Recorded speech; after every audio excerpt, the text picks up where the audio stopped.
Hello guys, this is Jerry speaking. Welcome to LJPCBM episode number 417. And today we're reacting to Purple Roads episode 10. And we're reacting to this in 5, 4, 3, 2, 1, go.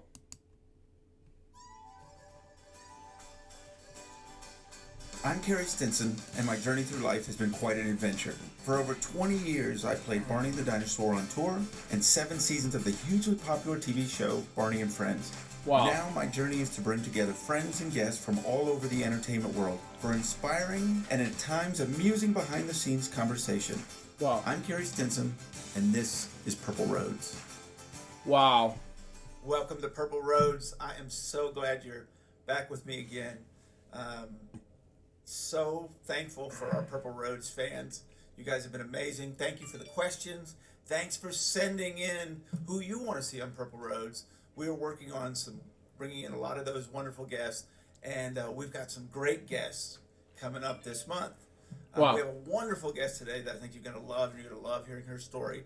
Her name is Wendy Gilhula, and she has written a children's book series called Pika Bunny Says, and we'll get to that here in 1 second.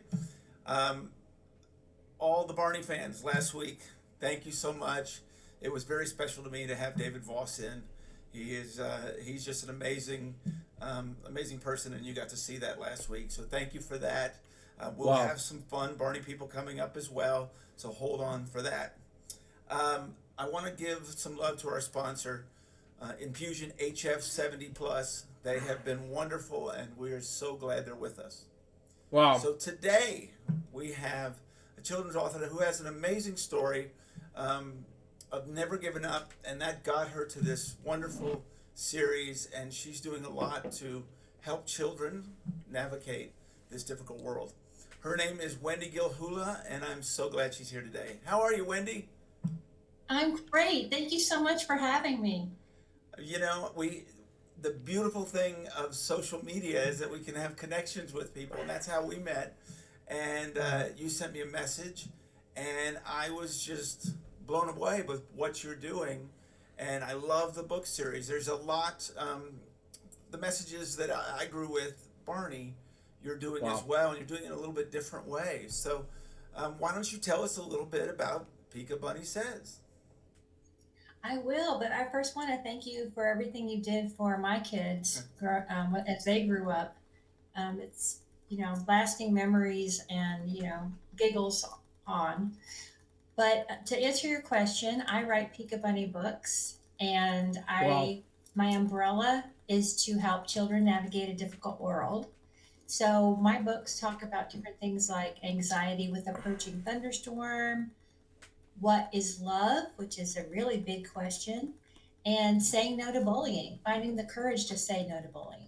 Well, the message of love, obviously, that's what Barney taught for all those years. So when I saw that, there was an automatic connection. One of the things that I think is amazing is how this series became, because you did this 2 decades ago. And oh, really? Pika Bunny Says came out 2 decades ago? I did not know that. Oh, God. Continue on. Was told no, Yeah. and you didn't stop. So why don't we start there with how that came about? Sure. So Pika Bunny Has a Big Question was a manuscript that it wasn't called Pika Bunny then because my main character wasn't an American pika. He was really a white bunny with long ears. Okay. But this was back when, there weren't computers to type on. So I was typing on a typewriter. So this is probably closer to 30 years. Right. Showing well, my I age. would remember the typewriter. Right. So I only had 1 copy. Oh, I just realized that I only had 1 copy, and I sent it to a publisher, and thank goodness they returned it because I wouldn't have had a copy now that I think about it, but it was rejected because the publisher said that kindness was not relevant. Isn't that amazing that how important it is today? And back then they felt like kindness wasn't relevant. Exactly. So I was so embarrassed. I stuck it in my bottom drawer of my dresser for decades. And then every 2 years, when I cleaned out my dresser, reorganized, I would look at that manuscript and I would literally put it in the little wastebasket. And then I would stare at it, and then it was time to put things back in. And I'm like, I don't think my words are trash. So I would take it back out and I would put it in the drawer. And it stayed there for a very long time until 2014. Wow. Hmm. And then what got you in 2014 to send it off again? One of my students, a middle schooler, looked around my home. He comes to my, or he used to come to my home for math tutoring. He's since graduated. Okay. And he was just trying to get to know me better, but he said, "What do you do all day when you're not tutoring?" I know. I thought, okay, I would laugh because he was in middle school. In my head, I said, I write books that children are never going to read. And then on the outside, I said, you never know what Mrs. Gilhula is doing. And I didn't like that inner dialogue for the Wow. next few days, about a week. Like, you write children's books that nobody's going to read. What are you going to do about that? You mentor kids all the time and tell them that they can be the best they could be, and be brave and step out. And I wasn't doing it for myself. So that's why I went to that bottom drawer and dusted off my manuscripts. How many people knew that you had been doing, that you had written these books, that you'd sent them off in the first place? One, that publisher that rejected me is the only one that knew. Really, your family didn't know? No, they had no. Well, this was before my kids were born that I wrote them, and Right. I don't Oh even think yeah. I wasn't married yet. Okay. I think I wasn't married. So these were secret things, Right. and I was telling my stories through dance and choreography for a very long time. But Wow. then I wasn't being creative very much when I was mentoring, Uh-huh. and you know, here we are. So now who did you send it off to in 2014? Well, I didn't send them off until 2015 Okay. because I had to redo the whole manuscript. I didn't want the white bunny with long ears because there were too many of them, and so I researched different rabbits, and I found a cousin to the rabbit, which is the American pika or the American pika. Mm-hmm. And then I Wow. realized later that Pikachu is really a pika or a pika. Not mentioning Pikachu, but whatever. Okay. And the reason that the company says that he's a mouse is because most American children don't know what a pika is because Right. they've just been newly discovered here. So I changed the character and I thought, oh, if this ever gets published, that would be so cool to go to schools and talk about how scientists are trying to get the pika on the endangered species list. I'm just kind of dreaming and I'm sending it out and I'm getting those and I'm Right. sending it out and I'm getting those and I'm sending it out and I get a, we want to talk to you. I was like, what? And then I had that phone conversation. They said a contract is coming. And my first reaction was not, oh my goodness, these are going to become real books. Right. My first reaction was, oh my goodness, my family doesn't even know that I'm doing this. Wow. So what was their reaction when you told them? They said, wait, you're doing what? Wait, what? I said, yeah. Well, when did you start doing that? I was like, well, before you were born. I was like, why don't I know that? I said, well, I didn't share it. It's fascinating. It's fascinating. I remember back in my day when I told my family I was going to be a purple dinosaur. There wasn't Barney. It wasn't on the TV show yet when I was doing it, and so trying to explain it to people what I was Right. going to do, they thought I was a little crazy, because they were thinking, oh, it's a mascot, or I had no clue.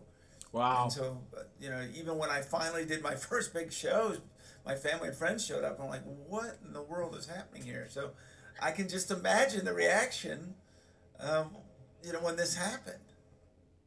Yeah, it's been fun. It's been fun. And I had that reaction again from them when one day I was reading via Skype and there was a little boy in the second row and he had a t-shirt on that said kindness is cool. And the reading hadn't started yet. So I think he thought it was like a TV show, like it wasn't a live thing, or that I couldn't see him. And he was being not nice at all to the boy next to him. So I I just called him out and I said, "Hey, you on the second row, what does your shirt say?" And he looked down and he goes, "Oh, kindness is cool." And I was like, "Oh," and he didn't see the irony in that I just had seen him be mean, and he was wearing the kindness is cool T-shirt. So I Wow. thought about that for a couple days. One morning I woke up, and before my feet even hit the floor, I said, "I'm going to create an app. I'm going to create an app that tracks kindness at school, home, and for our planet." Then I jumped out of bed and I got on it. I've never done an app before. I do have a patent, but I've never done an app before. Right. But I figured Wow. it out. Well, you, And you've then I never gave done a my book family, before either, and next thing you know, you got true. 3 of those. There you go. Yeah. Yeah. And again, my family's like, "What are you doing?" And I'm like, "You don't know how to do an app." I said, "Well, I'm getting help, but yeah, this is what I'm doing." So let's talk. We're going that Wow. direction. Let's talk about it. Let's talk about this app because I think it's fascinating. It kind of, keeps people in check, right? A little bit in their days. Yeah. It kept me, yeah. So I'll tell you about it, how it keeps me in check too. Okay. So it's called the Pika Bunny Kindness Tracker, All and right. it's free. Okay. And like I said, it tracks your areas, your acts of kindness in 3 different areas. And where So can you instead find of, this app? Where can you find this app? oh, the App Store, Google Play, Okay, great. wherever you get your app. And I was doing the beta testing. And instead of school, I was using it in my head, I was using, kind of work. And then I realized when I was looking at the scores for the 3 different pages, because you can compare, my home score was the lowest. Well, it's on my iPad, so I haven't bought it yet. So I just wanted to get ready to get things going. So there you go on that. Continue on. And I'm like, "Why is my home score the lowest?" And I'm scrolling through all the acts that you can do, and it's like, well, you know what? I am not saying good morning in the morning. I'm being more businesslike. When I say, when I see somebody, I'm already in my schedule, like this is what's coming up, and what did you want to do tonight, and things like that. I'm not even saying good mornings. It's not really mean, but it wasn't really kind. Right. I may or may not have been complaining about doing chores. Uh-huh. Maybe I wasn't giving enough hugs. Right. So it was really good feedback for me. And LinkedIn has been wonderful because I get a ton of good feedback from LinkedIn community. And they said a lot of the adults were saying, "Well, I use this for myself, but instead of school, I use work." Love So that. now I have a Pika app coming, and it's Practice Intentional Kindness app. So it's going to be like the Pika Bunny kindness Okay. tracker, but it's going to be for adults.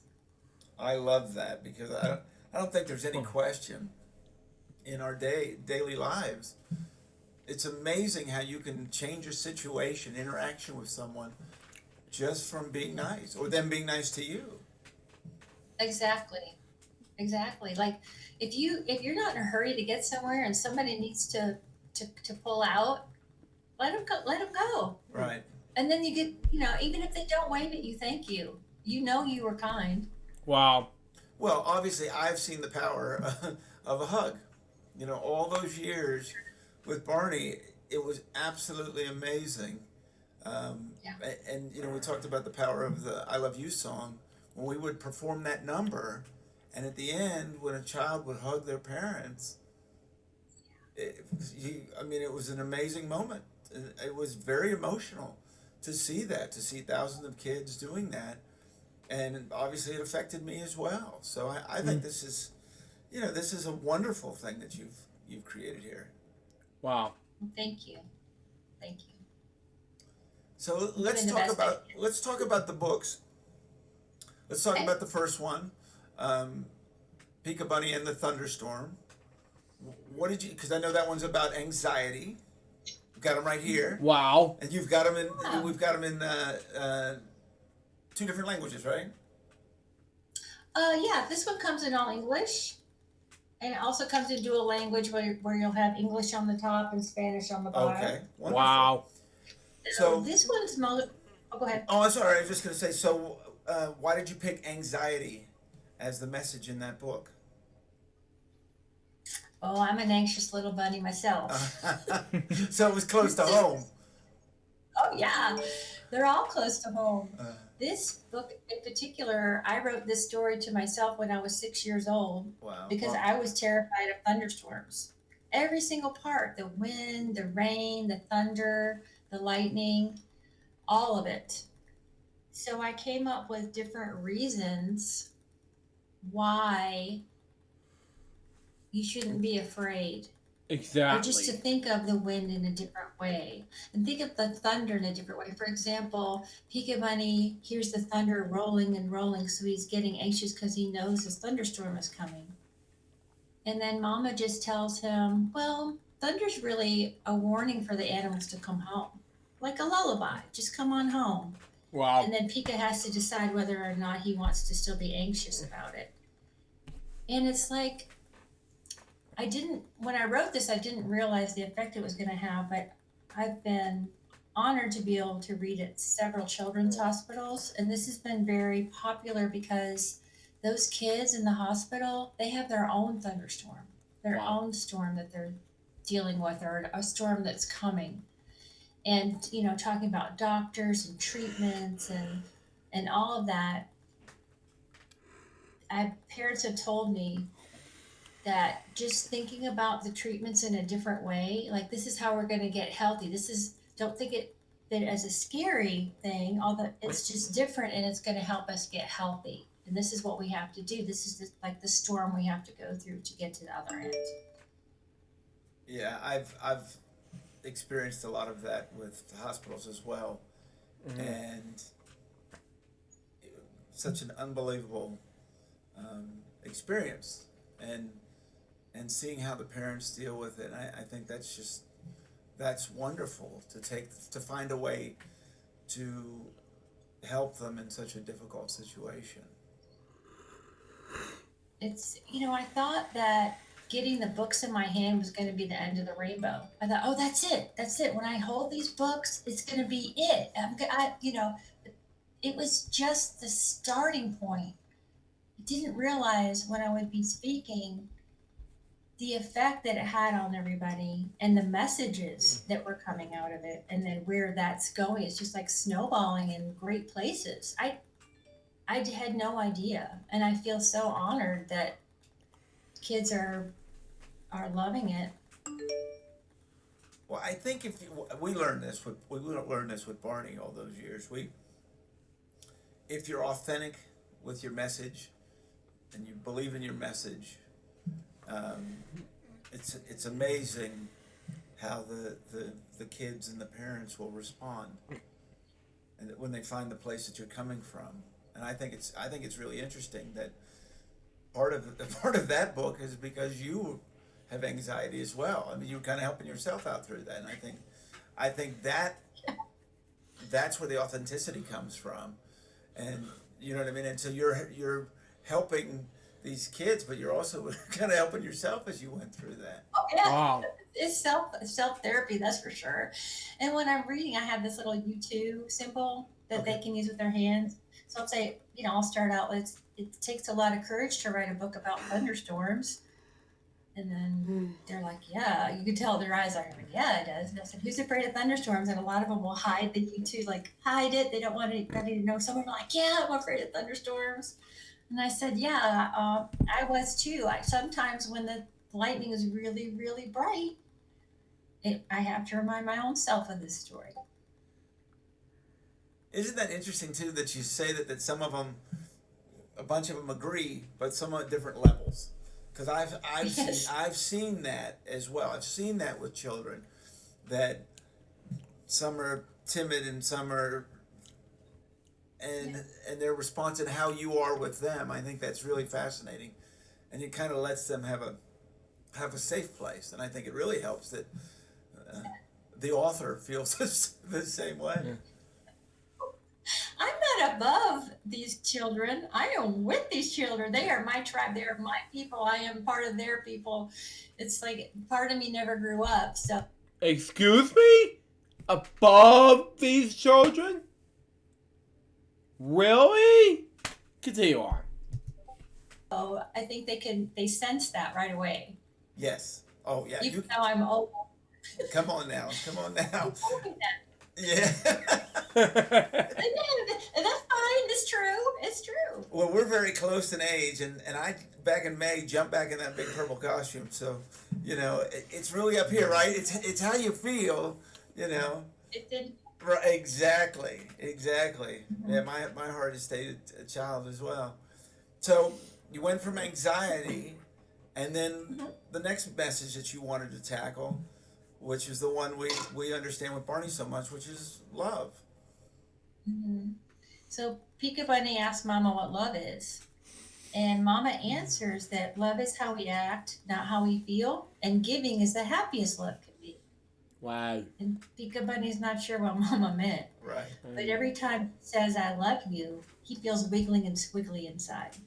So he goes on a little journey to prove to Mama he knows what love is. And he picks 3 flowers. And it's really fun to interact because he does end up giving all the flowers away before he gets home.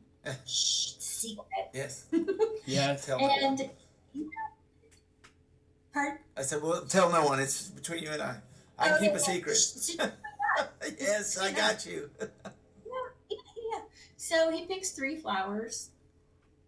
Oh. And I have an interactive reading. And I say, oh, the first one's blue, like the smell of.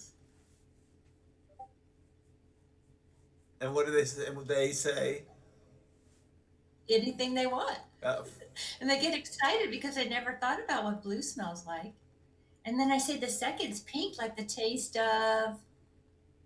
And I get all kinds of answers. And then this is the hardest one for most people. The third is orange, like the feel of. Happy something. Yeah. So it's really fun.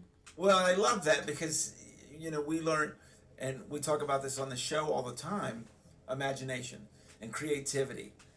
Kids all have it, and as they get older and they become adults, a lot of them, I don't want to say lose it, but it's just pushed away. It's not encouraged, Right. and they have it within themselves. They had it in a drawer, right? Just like you did. They had it in a drawer, and they look at it, and it's so important to push creativity and let them be creative. And I love that. I love seeing those because I can just imagine the different answers that come out to those questions. Oh, all kinds. Leaves. Blueberries is probably the most popular. Uh, It doesn't matter the sky. It doesn't matter what the answer is. It's just that they're using their imagination and they feel like they're part of the story. Excuse me. so where did this come from on because I know that question for adults of asking about for a child to ask you about love.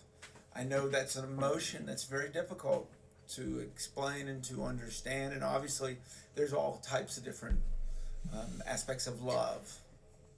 Right, right. Because mama's talking about love is understanding, love is kindness, and he comes up with a little rhyme, and he says, love is kindness, love is giving, love's an action and not a feeling. And he has to think about how is it an action and not a feeling. Right. And there's 3 different characters. One needs a hug. She's a prickly porcupine. Her name's Downy Puff. Down these. Boom! Anyway, this is Mr. Garrison's lineup. I'm sorry. Continue on. And it's really fun to have them say, everybody wants to say Downy Poof Puff for some reason, so we all say it together. It's kind of tickly in the mouth. And the second is a rainbow butterfly, and she needs shelter. And then third is an elderly grizzly bear, and he's asleep, so Pika just leaves a flower for him out of appreciation, because I think, the elderly, need to be appreciated. So I tried to find 3 different types of people who would need 3 different kinds of ways to be loved. So Pika Bunny is the one common element in each of the books? Mm-hmm. He's the main character. He's the one going through the discovery. And then, so now the third book, Mm-hmm. we went into... That's Pika Bunny. Says Eve. Mm-hmm. Wait, says Eve?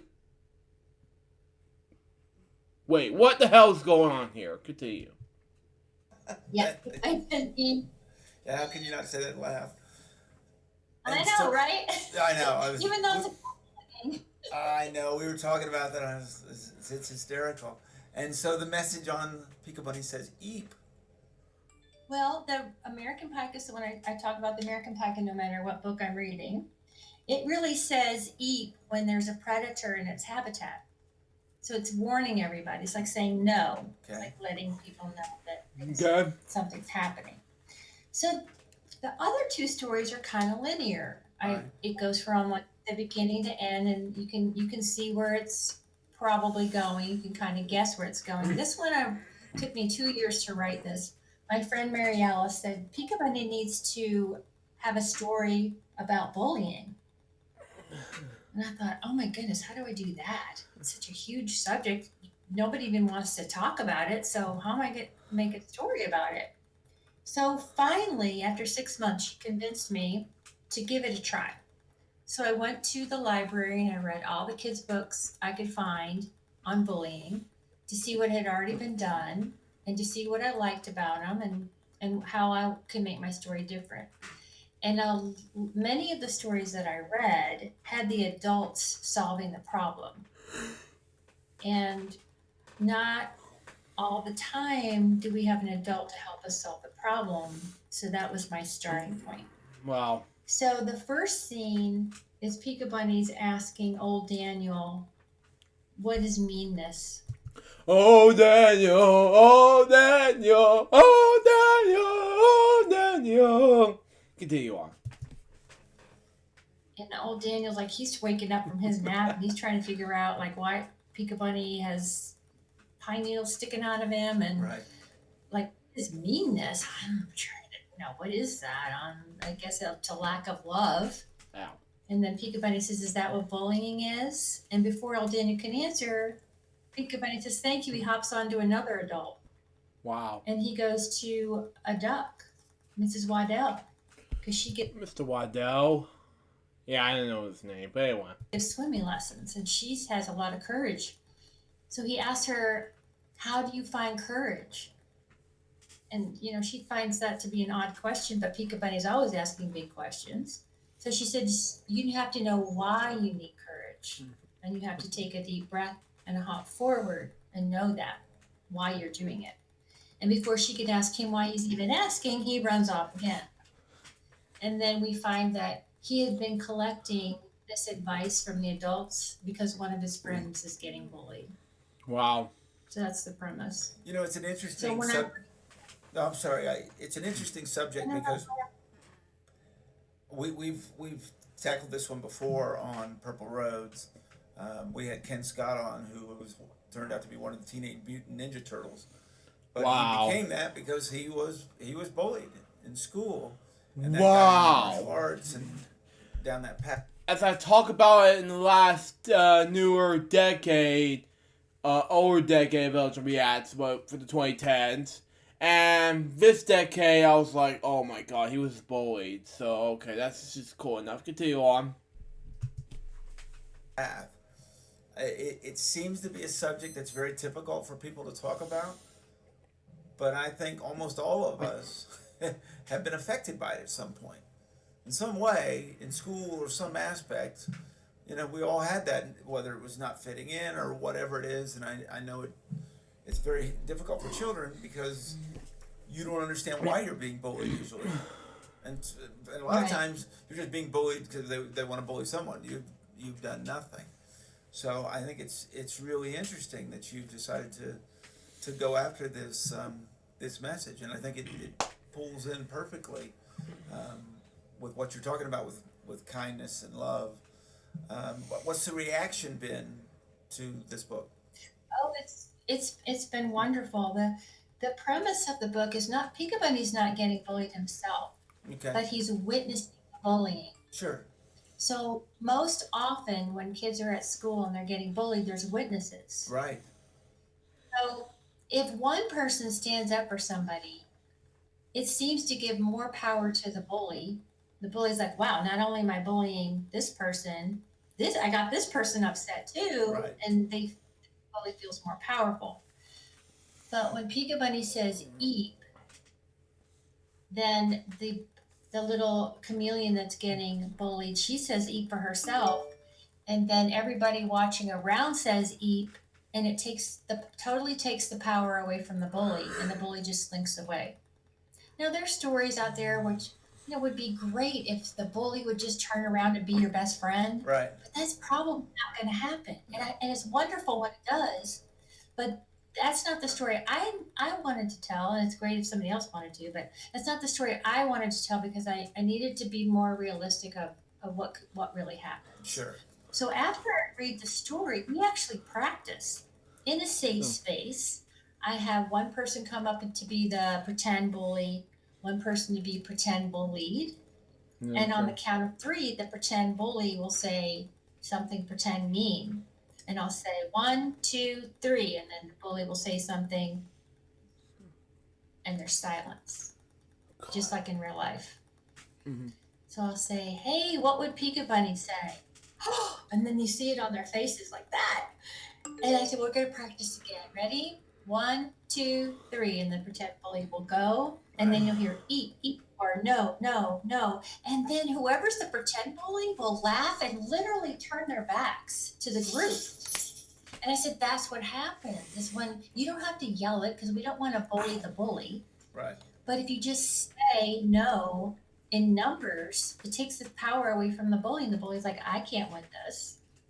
And it's been, wonderful. I saw it happen actually before the book was actually a real book. Uh-huh. I was in a school and I was telling them the premise about it, Right. saying eep.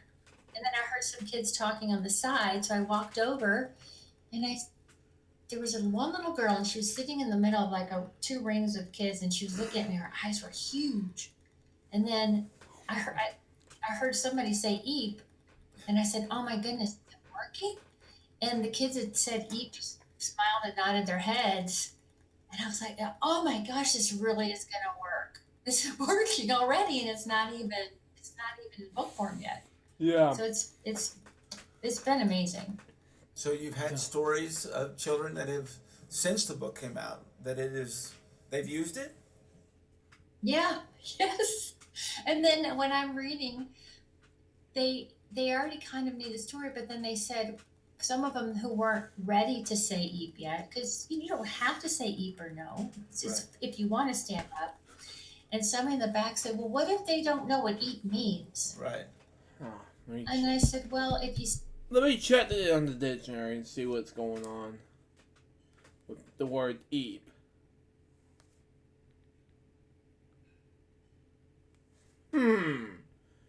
Nope. I don't see eep. All I see was early interest program, educational quality project, and European, UK, educational, something like that. Nope. No. Continue. Say eep. What do you think the bully's going to do? The bully's going to be like, what are you talking about? If they don't know the story. Sure. I said, it's going to break it right there. And then the kids just giggled and laughed and they said, yeah.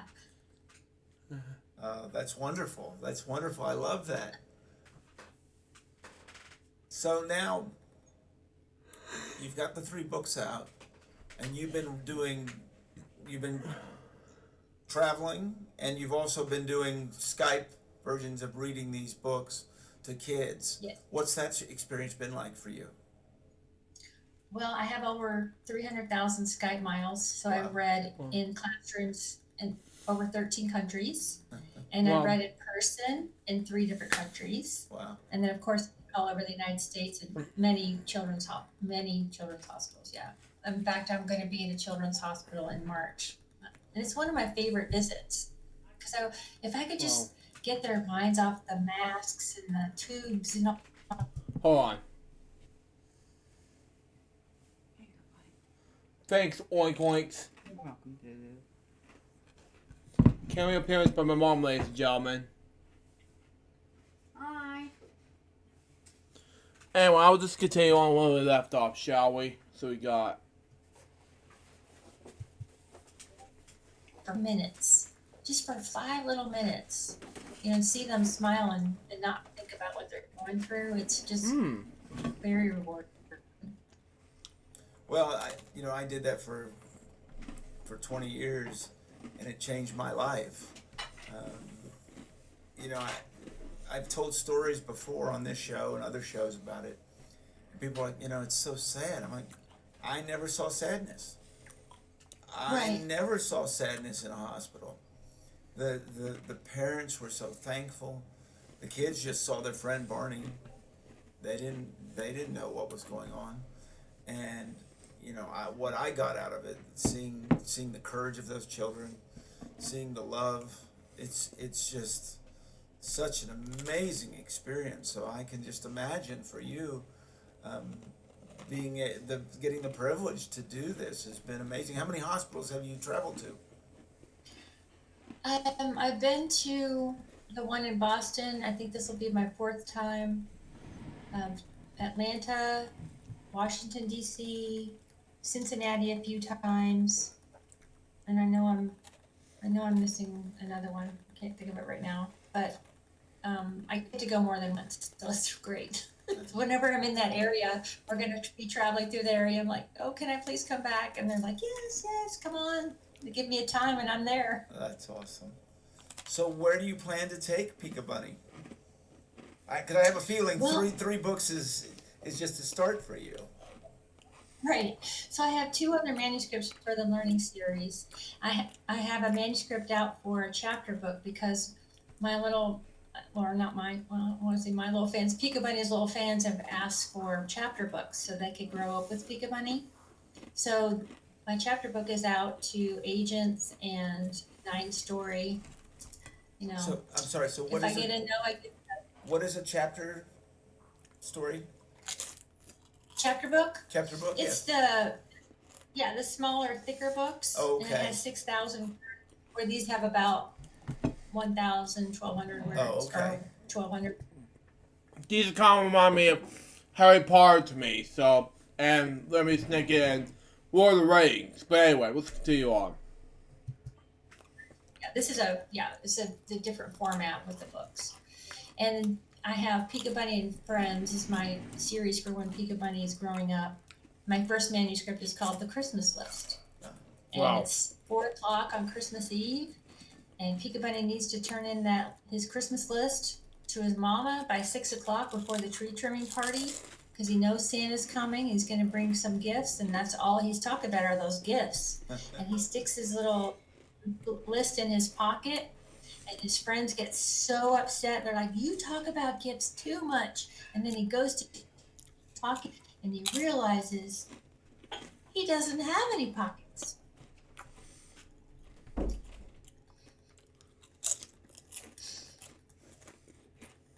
So you've got that one working, and then what else are you working on? I have 2 screenplays of my books, and I'm going to be starting my second manuscript for the chapter piece in 2 weeks. I'm doing my research right now. Oh, that's exciting. That's exciting. So where are you going to go with it? Let's talk about the app a little bit more.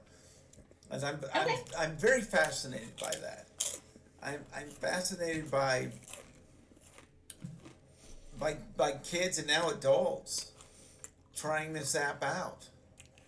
And if there it is. Oh, There it is. There it is. And let's see if I'm going to go to. Oh, you're going to see my scores. Yeah, these are. It's a good example, though. Right. Oh, I'm doing good. And everything is pretty much even. I have a 10 points right now at school or work. I have 10 at home, and I have 11 for our planet before I go to level 5. So now, Wow. how does it explain how it works? Okay, so I just went to the school page, Okay. and there are things on there that you can click, like ask how are you, be brave for a friend, be brave for myself, be patient, be real, bigger smiles, do a good deed, encourage someone, forgive someone, give a compliment, give up your seat, help a friend, help a librarian, help a teacher, help the elderly, hold the door, keep a promise, make a new friend, make peace, more smiles, open a door, play with new friends, raise my hand, say good morning, sorry, please, and thank you. Share something at school, use my manners, volunteer to help, wait my turn, and wave at kids on the bus. Wow. So if there's something that you've done or your child's done that's not listed, there's do a good deed. So that's example of the school page. So every time you do something, you just kind of check it off. You just hit the little heart and it goes red, and then you get a point. And when I was beta testing it, a lot of people were saying, well, there's no reward. And in my head, I'm thinking, well, being a good, nice person should be the That reward. is the reward, right? Right, but everybody's so reward oriented. But I decided to leave the rewards up to the gatekeepers. So if parents want to set a reward, a reward, like, okay, if you have so many points at home, then we'll go get ice cream, or Right. we'll buy a new book, or we'll go to the movies, or whatever. I just leave that open for whoever's using it. Yeah, but I can see that. But don't you think the point is you want to do kindness because you're just being kind, right? You're not doing it because there's an ice cream cone. Yeah. Even though I like a good ice cream cone, but it should be just because you're being kind, right? Wow. Yeah, right. But that's where a lot of the world is right now. Right. Where's my reward? Well, there are all kinds of rewards. So you can talk about that as a family or as a classroom, because there are classrooms that use this too. Well, and that's why this is so important. I think it's just fascinating that you were turned down writing a book about kindness 20 years ago because they said it wasn't relative, and people don't understand.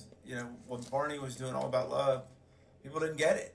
Mm-hmm. They're like, well, I don't understand this, and now the world is just screaming for these messages, and there's the importance right there of having a kindness app to get people to be kind, not because they're going to get something, but because it's good for everyone. Yeah, I know it's right. I absolutely love it. So what have you? Let's talk a little bit about this journey you've been through. Purple Road is all about the journey. You went from having a lot of courage to write and then send out and then get turned down. What has this journey been for you, from sending that manuscript out and being told no, to now having these books in your hand? Wow. It's kind of, I'll try to describe it as best I can. It's all these baby steps that all of a sudden have taken me like a marathon. Like it was a marathon. All of a sudden I'm like, what's going on? And when I see Adam, I'm like, Adam, look what you've done. The one that asked me in the first place what I do all day. I said, this is all your fault. I laugh. But that just, like I said, it's way beyond the books. It's way beyond the books themselves. I read Pika Bunny Has a Big Question to a school in London. Okay. And I didn't even know if they liked the story. Uh-huh. Wow. And, I hope they liked the story. And I did an interactive reading. At the end, we all made little tissue flowers to give away to somebody. And then I just found out a couple weeks ago that the school in London not only uses the app at school, but they made a musical out of the book. Wow. Wow. And I was like, wasn't even out of bed when I was reading it, and I burst into tears. Just thankful, grateful tears. I scared my dogs. My dogs were like, what's going on? Why is she crying? She's not in bed. The lights aren't even on yet. And just knowing how much time, and you understand how much time that is, because Yes. being in the business. Yes. And me being a dancer, I knew that first they had to learn their lines, they had to understand the empathy for the characters, they had to act it out with blocking, they created their own music, Right. and then put it all together and performed it. And I'm just now getting to the point where I can talk about it without tearing up. Wow. I think it's okay to tear up. You've done something and you've inspired children. I think it's just absolutely amazing. So, I think I know the answer to this, but what lessons have you learned through this journey? Obviously, never giving up is an important one, but what have you learned through this that you can share with other people that have these dreams and have got the book in the drawer right now. Yeah, a lot of people have a book in the drawer, and what I'd like to say to them is you have to know why you need courage. Why did you write your manuscript? Why did you write your books? When you know that, then you can think about what you want to do. What do you want to do with that? Do you want to keep it hidden again? Do you want to keep it private? Some people do. They want to keep the secret. They're not about sharing it. But if you just have a little bit of courage, you could bring it out and then maybe have your best friend read it. Now, I was a little afraid to do that, but it takes a lot, just little baby steps. Just Wow. getting it out of the drawer in the first place is is a huge step. I call it a baby step. But the very first thing I did was I didn't grab it out of the drawer and just mail it off. I worked on it again, and then I just told myself, it doesn't matter what other people think. You believe in yourself. You believe in your story. You tell people all the time to go ahead and go for it. Try, get yourself out there. It's okay. And then you're not doing it yourself. So it's that inner dialogue. You have to be positive, and then know, you just send it out, and then I didn't even look at my email. I don't even look at my Yeah. email for a response. I just try to forget about it. And then when I get the no, I'm like, oh yeah, did I send it to that person? Because I'm not dwelling on it. I'm Right. not obsessing over it. And then if somebody's interested and they want more information, well, that's always exciting. Right. And then of course the yeses. I'll tell you one thing, all the no's that lead up to that yes make that yes sweeter. Oh, absolutely.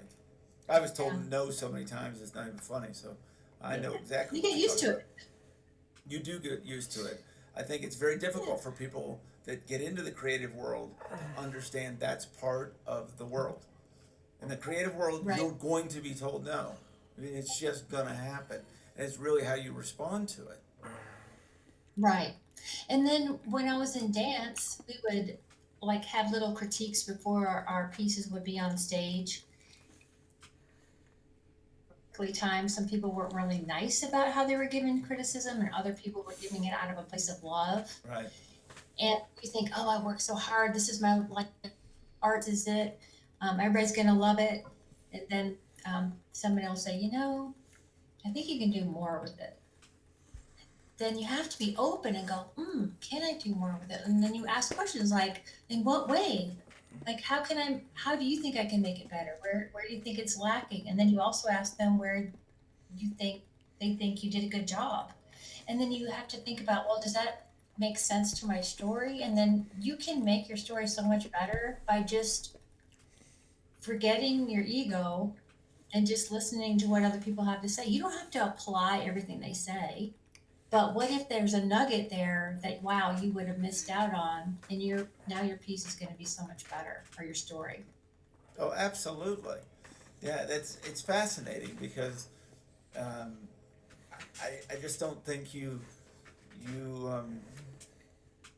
have these dreams, and I think we look at it when we're told no, and we don't understand. We may just have to go another. No doesn't always mean no. It just means I need to go another way to get to yes. And you Right. obviously did that. Did you ever think about giving up? Were you going to leave that? Did you ever think about just leaving that book in the drawer? Once I decided in 2014 I was going to brush it off and give it another chance, I already let no affect me for over 2 decades, so it wasn't going to affect me again. Nobody knew I was sending them out. It was my secret. And now, I'm having courage to say what I would love for Peekaboo to have a TV series. I'm having courage to say what I would like to happen. Sure. Because what if it doesn't happen? Which it's going to happen, I know. Of But I course mean, it like, is. you have to keep telling yourself it's okay to get the no's, because you do learn from every no. I mean, sometimes they don't give you exact feedback, but you're like, okay, well, this didn't work there. And just know that is a door that you probably weren't supposed to go through in the first place. If they don't love your work, then you need to go somewhere that does. Well, I was relating when you were talking about how you changed the bunny into Pika Bunny, because we did that with the big purple dinosaur. Barney Oh. was a darker purple when he first was in his original videos, and the costume was changed a lot from when it first started to when it got in the TV show. So I think Right. that initial creativity is important. That for us it Well, was a dinosaur, for you it was a bunny, and then you can make adjustments to get where you want to be. But if you're thinking it's got to be perfect off of the bat, I think that's Right. where you're going to end up having a problem. You've got to just let the creativity flow, and then make adjustments, don't you think? Oh, absolutely. Like even right now, if somebody said, "Oh, I'd like to pick up your manuscript for your uh, series," or somebody wants to do something with Pika Bunny, I am totally open to making Pika Bunny look totally different. I mean, I'm not set on anything. If you want Pika Bunny to look a little bit different, that's fine.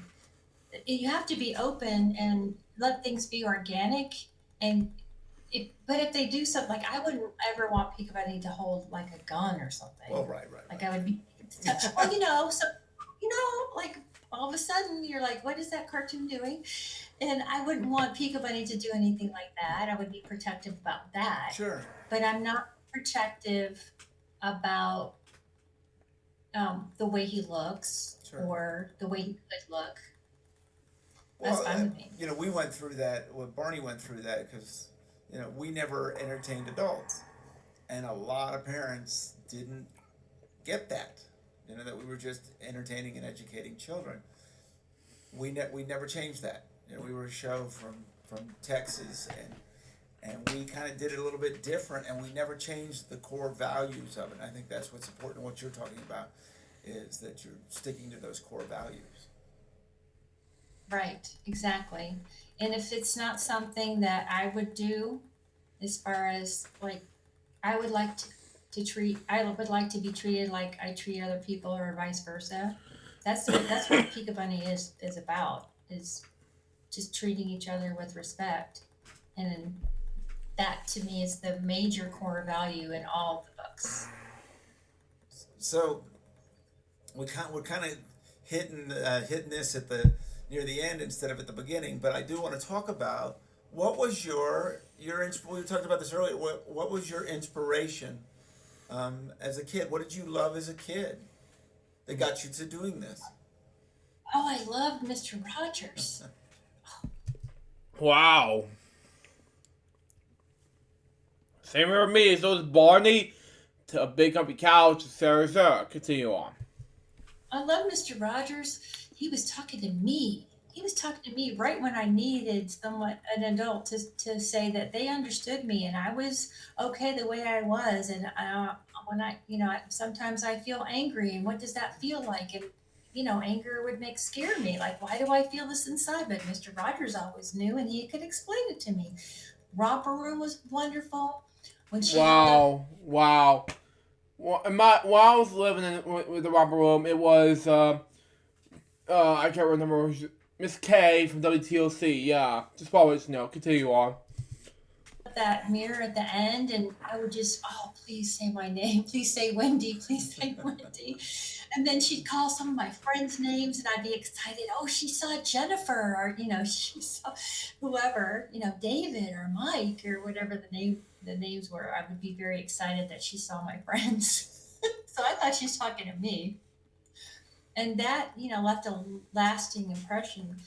There's a quote from Mr. Rogers, and I'm kind of paraphrasing, but he said, everything comes from a place of love or a lack of it. And it's so true. If you think about it, it's so true. Oh, very much so. I was very fortunate to actually do an event with Mr. McFeely Wow. early on in my Barney days, Wow. and I met him. I met him, and I was already excited. But he was dressed in street clothes, and he went into the other room and changed into his wardrobe, and he came out and said, "Speedy delivery," and I nearly passed out. I would have burst into tears right there. I was just blown away by it. And people on this show know I also Hang got on. to work with Carol Spinney that played Big Bird. Hang on, I'll be right back.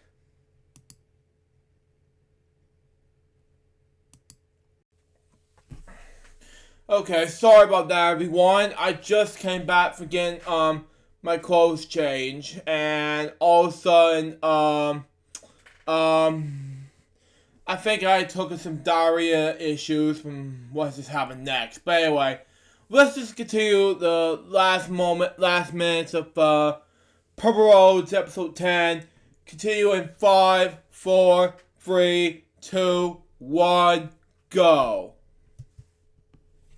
And they, yes, and I know, but those were the reactions. I've been doing this for 15 years, but when you see them, and I think what is so important is they kept to those messages.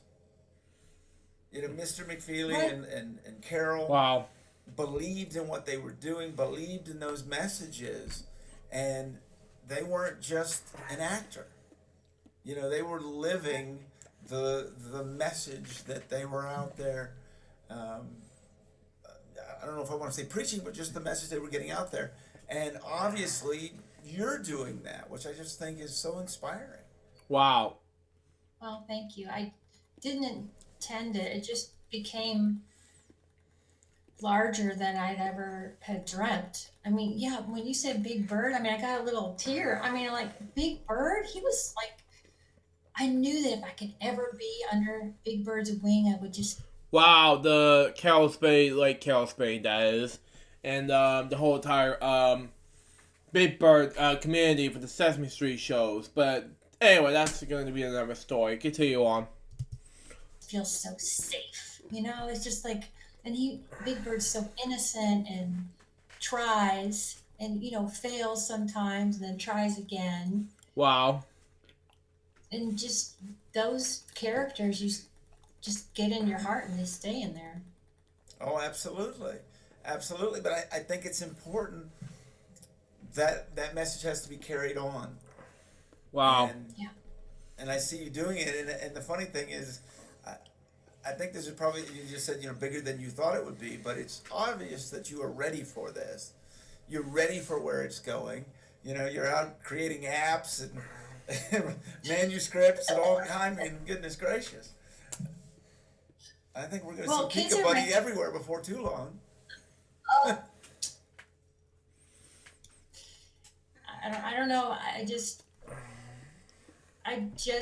want to help kids. I just want to be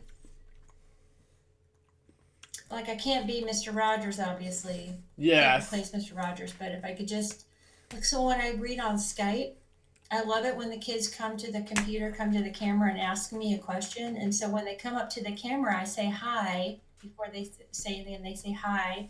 And I try to look them right in the eye in the camera and I say, I see you. Because that's what I loved.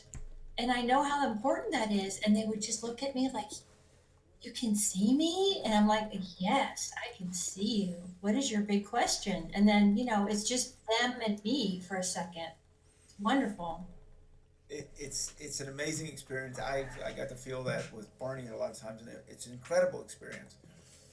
When the world just kind of disappears and you're able to have that moment with a child.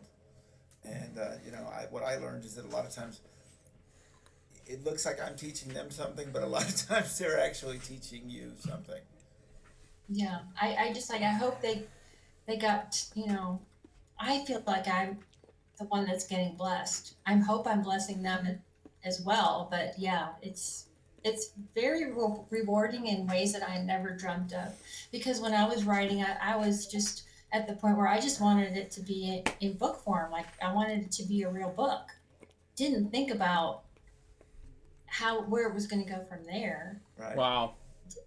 I didn't, but like you said, I wasn't ready, but now I am. Yeah, there's no question you're ready. I can tell you're ready.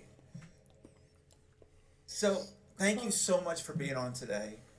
Can let people know where they can find your books and the apps and everything. Sure. My books are on Amazon or anywhere you buy books online, Barnes and Noble or wherever. And I'm on LinkedIn.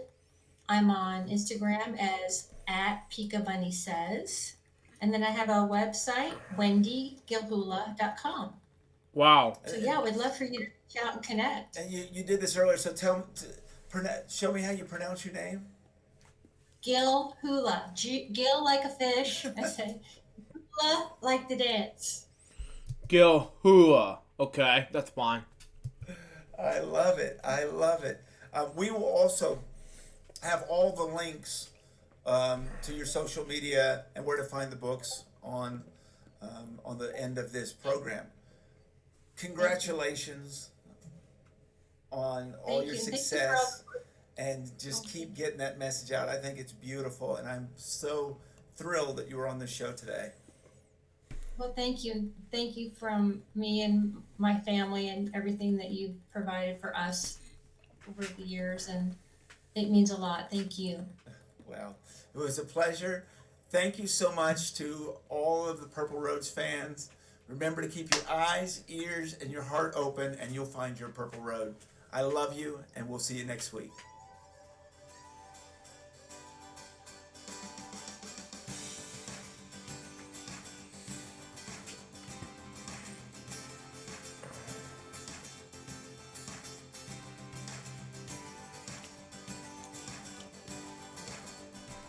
So that was Purple Roads episode 10. What do I think about this episode? It was amazing. So far this episode went to be a success for Wendy Gilhula. So there you go on that. Sorry I haven't pronounced her last name in the beginning of the episode. So there you go. But anyways guys, that was the LJPCBM Ads episode number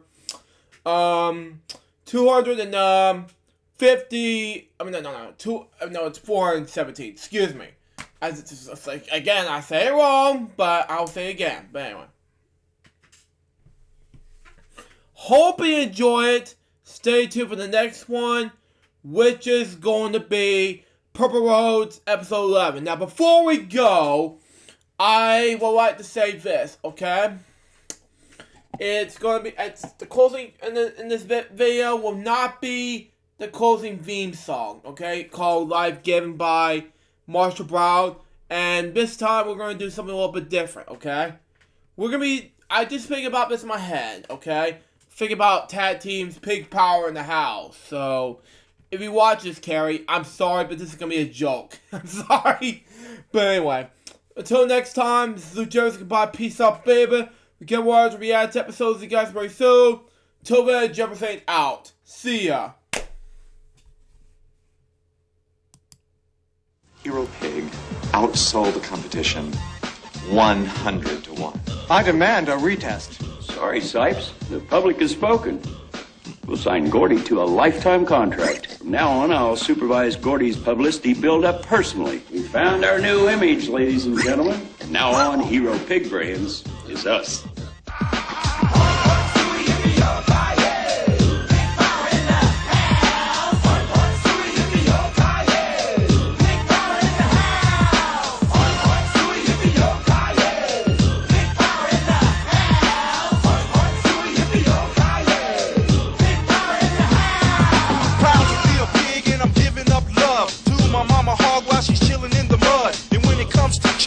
I'm doing damage, cause Gordy ain't going out like a ham sandwich. My name is Gordy, but they call me Sir Snout. I make all the girly pigs scream and shout. The Mac Daddy hog representing the swine, throwing up pig power cause the power's all mine.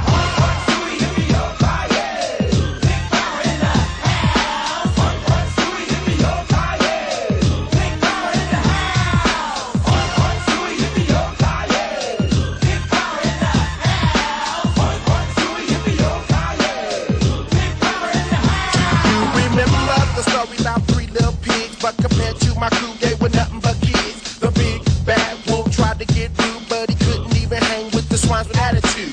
Then you got my main man Hammy. He had a honey named Baconia. Yeah, they just bore me. They wasn't talking about nothing. And compared to the real pork chop, yo, they was front. I got you oinking like that. And even though Boss Hog had to step on back, cause they couldn't hang with Gordy cause he way too big. Ain't no no faking on the power of the beat.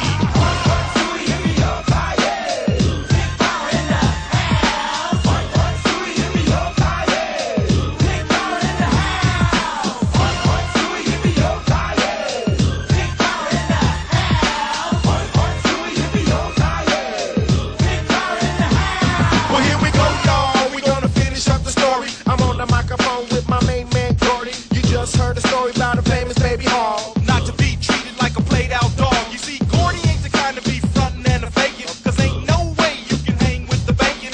Other animals try to act big, but none of them can get with the power of a pig.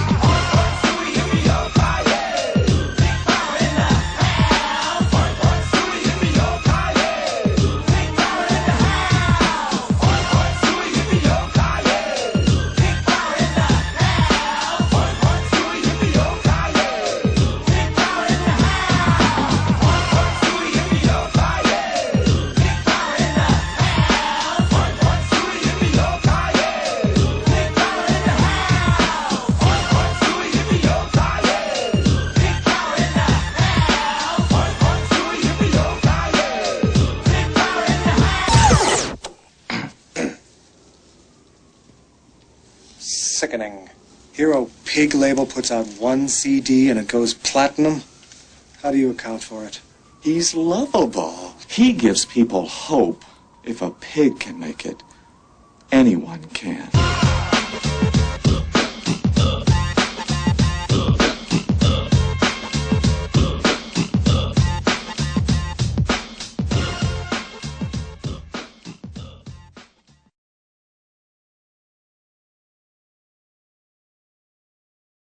And there's three different characters. One needs a hug. She's a prickly porcupine. Her name's Downy Poof Puff. Downy Poof Puff. Downy Poof Puff.